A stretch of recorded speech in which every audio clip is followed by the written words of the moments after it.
Raša Sekulović, književni prevodilac, publicista, umetnički fotograf. Prevodite samo one pisce koji se bave vrednostima i traganjima koja su vama bliska. U okviru britanske organizacije Save the Children promovišete dečija prava. Tvrdite da mi pripadamo zapadnoj civilizaciji. Evropska unija tvrdi da promoviše kulturnu različitost, a u stvari mnogi smatraju da preti opasnost od monokulturne Evrope. Šta za vas znači prihvatanje različitosti? Za mene su razlike oduvek bile izvor inspiracije, lepote, raznovrsnosti, taman posla da smo svi isti i da je sve oko nas isto. I mislim da Evropi ne preti monokultura, odnosno diktat monokulture. Svojevremeno je možda postoje opravdani strah od onog što smo znali da zovemo amerikanizacijom ili coca-colizacijom, ali mislim da ni to ne može da ugrozi raznovrsnost evropskih tradicija, kako klasičnih, tako i savremenih. Opasnost od nametanja monokulture obično ide uz manipulaciju. I tu je opet ta jedna sfera gde ja potencijalno prepoznajem rizik kada se diktira, kada se nameće određena vrednost koja se plasira kao kulturna vrednost da bi se postigli neki sasvim drugi ciljevi. To se radi na razne načine, kroz forsiranje trendova, kroz kulturnu politiku i tako dalje. Ali bez obzira na to što Evropa na neki način biva prezasićena i što je mnogi nazivaju tvrđavom zbog raznih birokratskih aparata, kultura tu ostaje ipak bez granice i mislim da je bogatija nego ikad. Da li će se kulturna podeljenost produbiti ili će se različite sredine približiti? To opet zavisi od mnogih stvari. Ništa se ne prihvata tek tako. Ako se neke stvari nameću, obično dolazi do kontraefekta. Po meni to ima jako mnogo veze sa slobodom kretanja, sa mogućnošću putovanja, sa mogućnošću ličnih iskustava, odnosno ličnog doživljavanja različitih kultura. Opet i mi smo svedoci u našem društvu koje je podeljeno između tradicije, između moderne, između savremenih tokova, raznih trendova gde se produbljuju neke razlike, opet putem nekih veštačkih nametanja nekih vrednosti. Međutim, to zavisi od mnogih stvari. Ja nisam sociolog kulture, ne bavim se tim sa te strane i s te pozicije, ali pošto dosta putujem i imam prilike, ja smatram da je to jako važno da u prvom licu jednine iskusim različitosti i da o njima donesem sopstveni sud. Mislim da opet ne preti ta opasnost, ali to zavisi od mnogih stvari, od mnogih trendova, od mnogih drugih društvenih kretanja koja utiču na ovako nešto.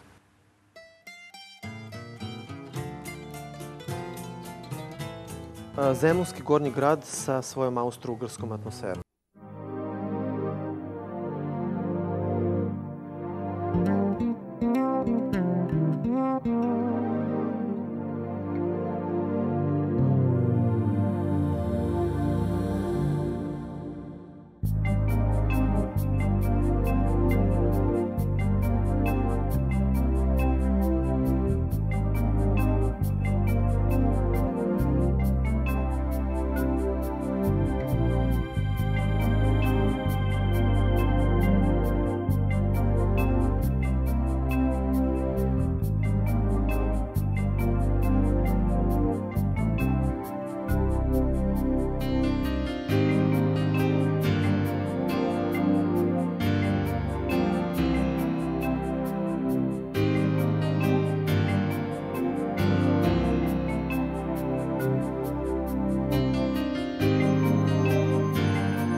Diplomirali ste orijentalne jezike. Zainteresovani da pomirite različitosti, proučavate civilizacije putujući u Kairo, Bangkok, Katmandu, Lisabon, New York, snimajući putopisne fotografije.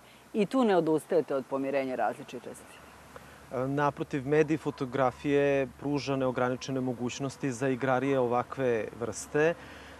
Pre svega meni to zanimljivo zato što smo mi ovde spoj neverovatnih različitosti i ja mislim da upravo zbog toga podjednako dobro funkcionišem i na istoku i na zapadu.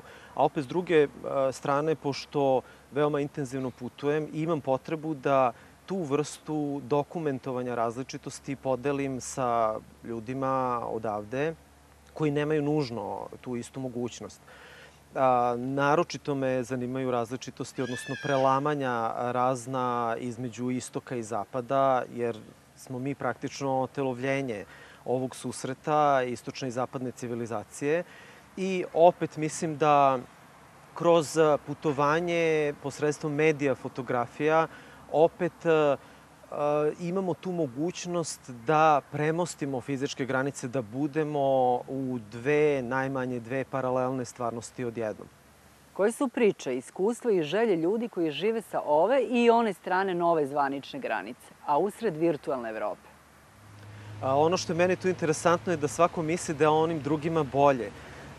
Mi naravno imamo utisak, odnosno mislimo da je bolje u Evropi, da se bolje živi, ali ne znam koliko su ljudi svesni da za taj dobar, takozvani život, za taj dobar i pristojan, visoki standard treba jako mnogo da se radi. Tako da se u Evropi strahovito mnogo radi, nema se vremena za druženja, nema se vremena za opuštenu komunikaciju i na čemu oni nama zavide. Znači, kada ljudi dođu ovde sa zapada, iz evropskih drugih zemalja, uživaju ovde zato što još uvek ovde može da se živi relativno dobro i relativno opušteno u odnosu na zaista histeričan ritam koji vlada na zapadu. Narodna banka u ulici Kralja Petra, koja me iznutra podsjeća na Duždevu palatu u Veneciji.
Save the Children je jedna od retkih međunarodnih nevladinih organizacija specijalizovanih za rad sa decom kod nas.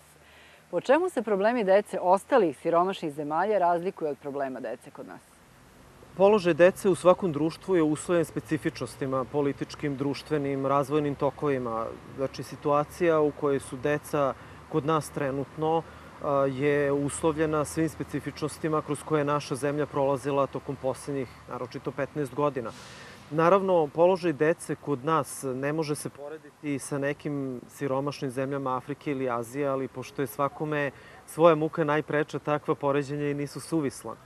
U svakom slučaju, poslednjih godina se mnogo više govori o problemima kojima su deca ovde izložena i to je veoma ohrabrujuća stvar, jer dok se o nekom problemu ne govori, taj problem zvanično i ne postoji.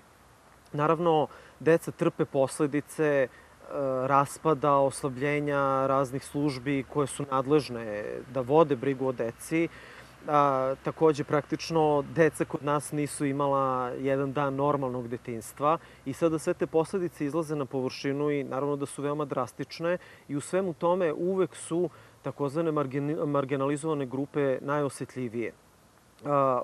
S druge strane, dosta se radi, dosta ima aktivnosti koje su usmerene ka deci, ali još uvek postoje razni specifični problemi o kojima se nedovoljno govori, koji se sakrivaju i to samim tim nije dobar znak, jer dok traju takvi trendovi, problematika ne može da se razreši. Problemi dece kod nas, između ostalog, se odnose na činjenicu da se deca veoma malo pitaju za mišljenje. I to bi, recimo, mogla da bude jedna od početnih tačaka u boljem, bržem, efikasnijem razrešavanju problema koje trpe sama deca. Dakle, logično je pitati decu za mišljenje, šta oni misle, kako bi problemi koje njih tište mogli da se prevaziđu ili da se reše. Specifičnosti našeg sistema se odnose konkretno na promenu sistema. Znači, jedna tipična situacija karakteristična za zemlju u tranziciji, pogotovo za zemlju koja je nekad imala besplatne službe, znači zdravstvene, obrazovne, ostale službe koje je praktično država podmirivala. Ove službe su u prilično lošem stanju i znači sva deca koja su upućena na ovakve službe, evo konkretno deca u institucijama, su u veoma nepovoljnoj situaciji. Pritom su to deca o kojoj se brine država. Ne bi bilo pravično reći da se tu ništa ne radi. Radi se mnogo, ali su problemi veliki i samim tim sporo je njihovo rešavanje. Pored toga, ona deca koja su manje vidljiva, znači deca sa smetnjama u razvoju, romska deca, izbeglička deca, deca koja su raseljena, znači deca koja su skrajnuta, koja se ne vide toliko, koja nisu uočljiva, najviše u svemu tome zapravo pate, najveći danak plaćaju, jer deca su uvek između čekića i nakovnja u ovakvim situacijama. I zapravo deca koja, što je apsurdno i paradoksalno, ničem nisu doprinela takvoj situaciji, plaćaju najviši ceh. Radi se dosta, kažem, na svemu tome, razne se reforme sprovode, razne nevladine, vladine službe, organizacije rade, međutim, u svemu tome nema dovoljno sistematičnosti, nema dovoljno koordinacije i kao što sam rekao, za početak mogla bi deca malo više da se pitaju o svemu tome. Deponija na 10 minuta od centra grada gde žive naši nevidljivi sugrađani Romi.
našoj zemlji deca su izložena problemima svojstvenim društvima u tranziciji, a tu spada i trgovina decu.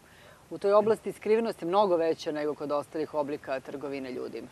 Utisak je da se lokalna sredina previše oslanja na donacije i tako postaje inertna u rešavanju ovog problema. Zašto je međunarodna zajednica više zainteresovana za problem trgovine decom kod nas nego naša vlada i lokalna sredina?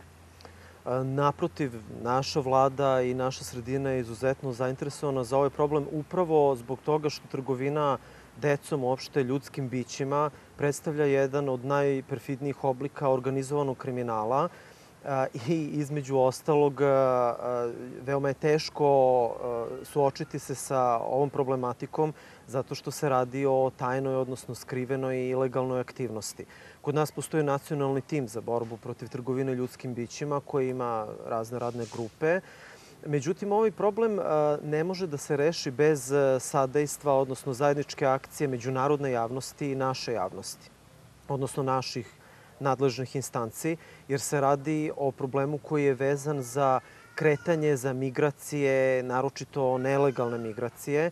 A naravno to jeste jedan od karakterističnih problema za društva u tranziciji i preduzimaju se razne aktivnosti da se zaštite one najugroženije grupe, među kojima su naravno i deca. Pošto se radi o ilegalnom i praktično tajnom skupu raznih aktivnosti, veoma je bitno istražiti, rasvetliti ovu problematiku i trenutno su u toku pripreme za razne istraživanja, naročito o deci koja su osetljivija, koja su izloženija i koja negde pripadaju više rizičnim grupama. Ono što je takođe veoma bitno kada pričamo o ovoj problematici je da uopšte naša celokupna javnost bude svesna te opasnosti koja realno preti našoj deci, uopšte ljudima kod nas, jer trgovci ljudskim bićima upravo se koriste neznanjem, odnosno slabim stepenom osvešćenosti, nivoa svesti o ovoj problematici. Znači, bitno je da se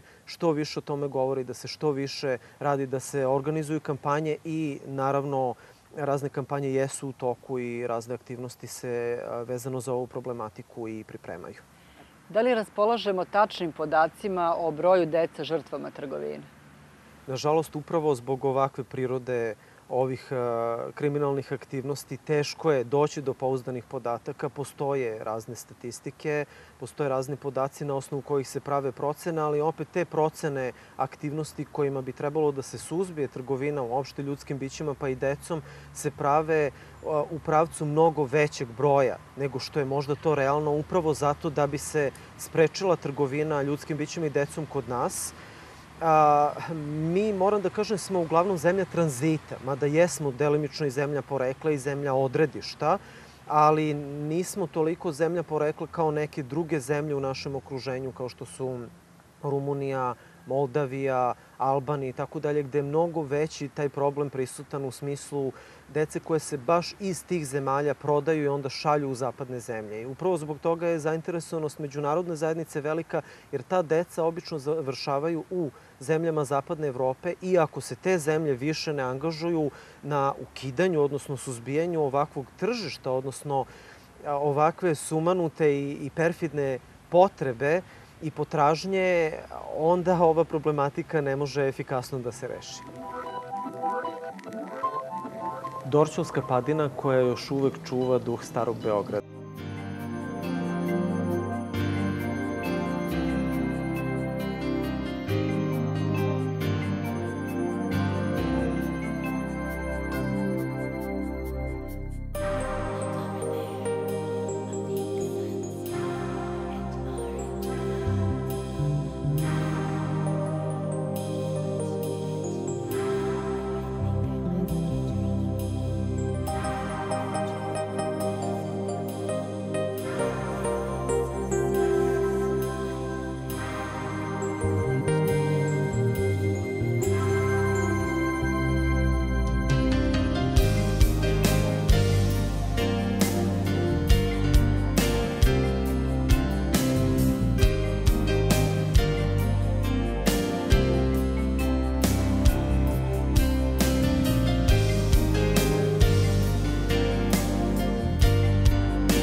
Razlike između siromašnih i bogatih stalno se povećavaju. 350 najbogatijih ljudi na zapadu ima jednako bogatstvo kao pola svetskih najsiromašnijih država. Mnogi intelektualci optužuju da globalizacija stvara pobednike i gubitnike. Da li je globalizacija sređivanje sveta po meri bogatih? Bogati ne bi bili bogati da ne gledaju svoje interese. Međutim, simptomatično je takođe da se globalizacija obično tumači i doživljava u svojim negativnim aspektima. Svakako da su uvek te negativne stvari, odnosno negativni učinci vidljiviji, da se onda preko njih tumači neka pojava, ali mislim da treba voditi računa i o tome da ono što se naziva ili definiše globalizacijom, a to je univerzalno korišćenje i razmena informacija, vrednosti i tehnologija, ne sme da se smetne s uma, ne treba da se zaboravi i da treba mnogo više pozitivne konotacije i pozitivne percepcije uputiti u tom pravcu. Da li osjećate da će principi za koje se zalažete dovesti do boljih života? Prosto želim da verujem u to zato što mi je bitno da verujem u sve ono čime se bavim i što radim, a naravno svestan sam da od vere u razne principe do realizacije istih principa veoma dug put, ali prosto mislim da je svaki pomak bitan i ono što je meni oduvek bilo značajno, s obzirom da mi nije nikada bio blizak politički angažman, već angažman i delovanje kroz sopstvenu profesiju je upravo to zalaganje u onim oblastima kojima se ja bavim, znači profesionalnost i težnja da se kroz rad, kroz ljubav prema radu i kroz veru u ono što radimo promeni stvarnost. Topčiderski park, koji je kraljevski park i koji odeše kraljevskom elegancijom.